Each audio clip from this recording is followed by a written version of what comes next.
Imagine waking up and everything you've ever wanted is already yours. Most people think this is impossible, but that's only because they were never taught how to do it. There's a method so powerful that it was once hidden in the ancient mystery schools.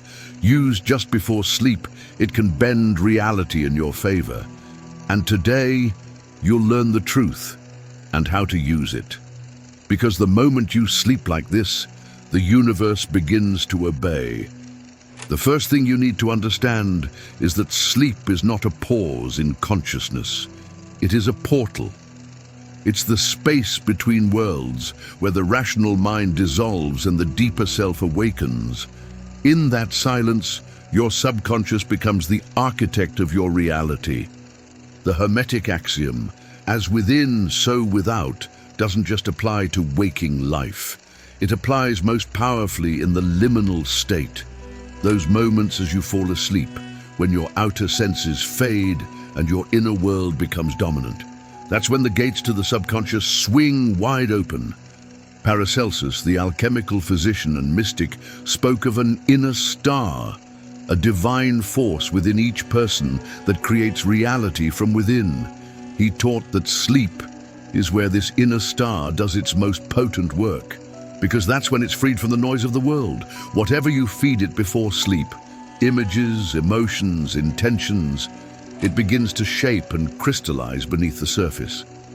Carl Jung too glimpsed this truth. He saw dreams not as random firings of the brain, but as messages from the collective unconscious, an infinite realm where archetypes, patterns, and spiritual codes reside.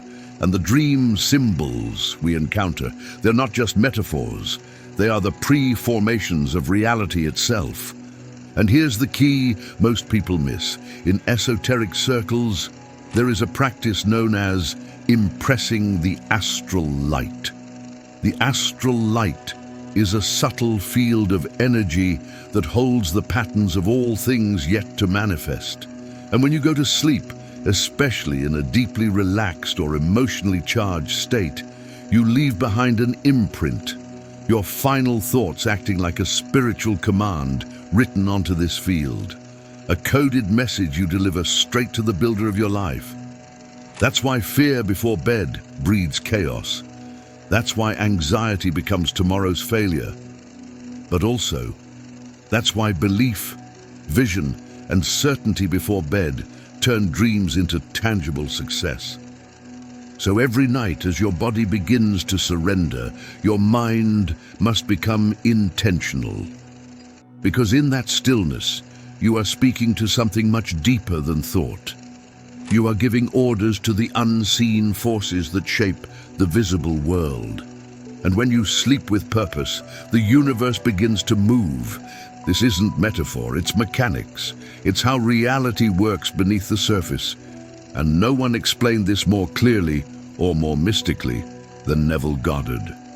To Neville, the key to all manifestation lies in the state of consciousness you enter just before sleep. He taught that creation doesn't begin when you act in the outer world. It begins in the silence, in the stillness, when you feel something inwardly so vividly that the subconscious accepts it as fact. Sleep then is not just rest, it is alignment, it is programming, and it is the sacred time when your assumptions, if properly planted, begin to take root in the field of life. Neville called this process the law of assumption. Not hoping, not wishing, but assuming, imagining that what you desire is already real. He taught that the subconscious cannot distinguish between imagination and reality. And just before sleep, your mind is like softened clay, impressionable, open, fluid. This is the moment Neville identified as the state akin to sleep. It's a golden doorway between waking and dreaming. And if you learn to step through that door with the right inner state, everything changes. Here's how it works. You enter bed, relax the body, and allow the outer world to fade. Then you begin to imagine, not passively but with intention. You craft a scene in your mind that implies your desire has already been fulfilled. You don't just see it, you feel it. You use all your senses. You hear the voice of someone congratulating you. You feel the texture of the room, the weight of success, the emotion of arrival. You repeat this imaginal scene over and over until it becomes natural, until it feels like a memory rather than a fantasy. That moment of familiarity, that's the sign that your subconscious has accepted it. Neville emphasized emotional intensity. The subconscious doesn't respond to logic, it responds to feeling. And this is where his method connects directly with ancient Hermetic thought. In Hermeticism, the I Am presence is the divine spark, the microcosmic creator within. Neville's use of I Am mirrors this perfectly. When you say, I am wealthy, or I am free, you are not making a wish. You are declaring a truth to the creative principle inside you. He rejected all reliance on external forces. There was no begging some distant god, no waiting for signs. The only cause, he said, is within. The outer world is only the effect. Or as he put it, the world is yourself pushed out.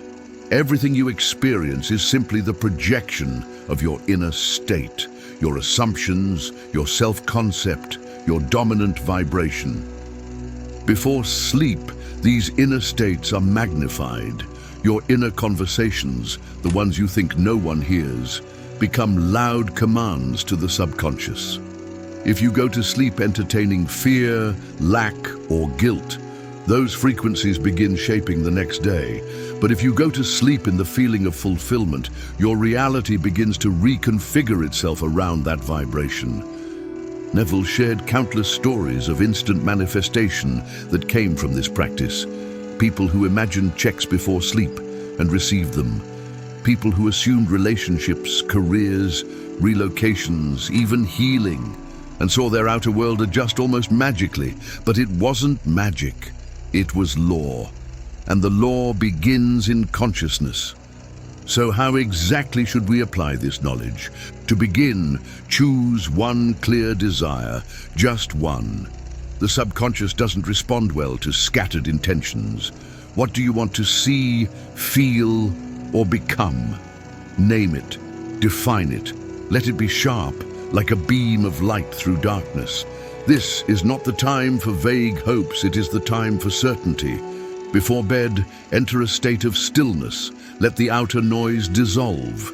You can do this through breath work, slow, rhythmic inhales through the nose, soft exhales through the mouth, or through simply lying still, letting your body melt into the sheets, letting all thought slow down.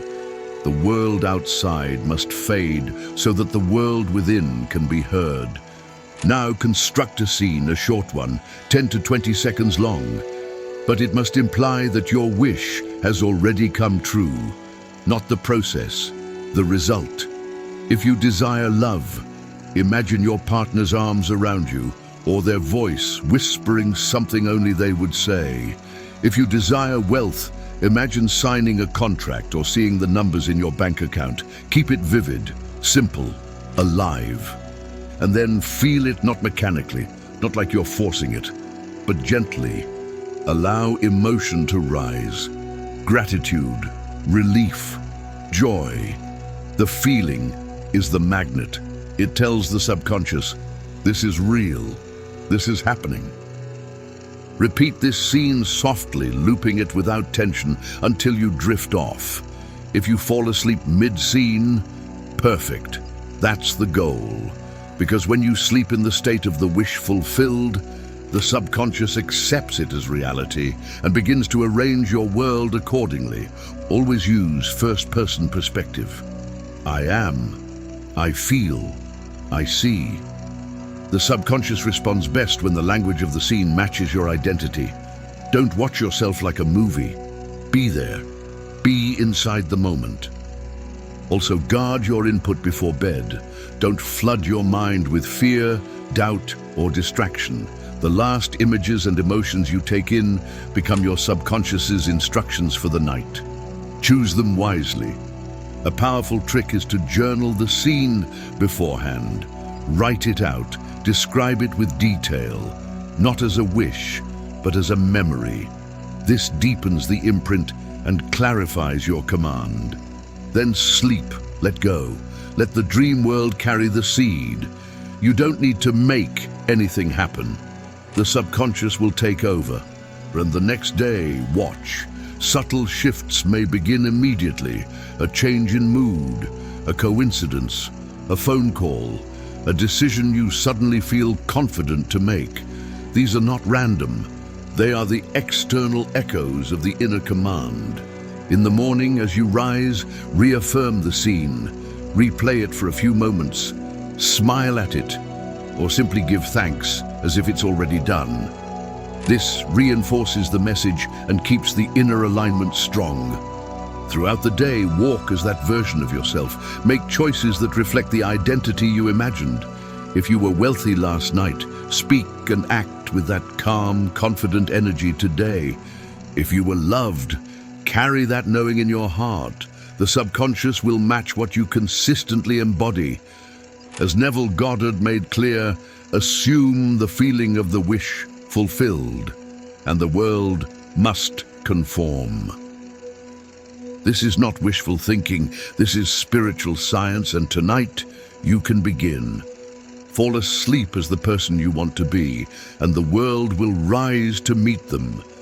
If this content resonated with you, let us know in the comments. Leave a like and subscribe for more esoteric videos.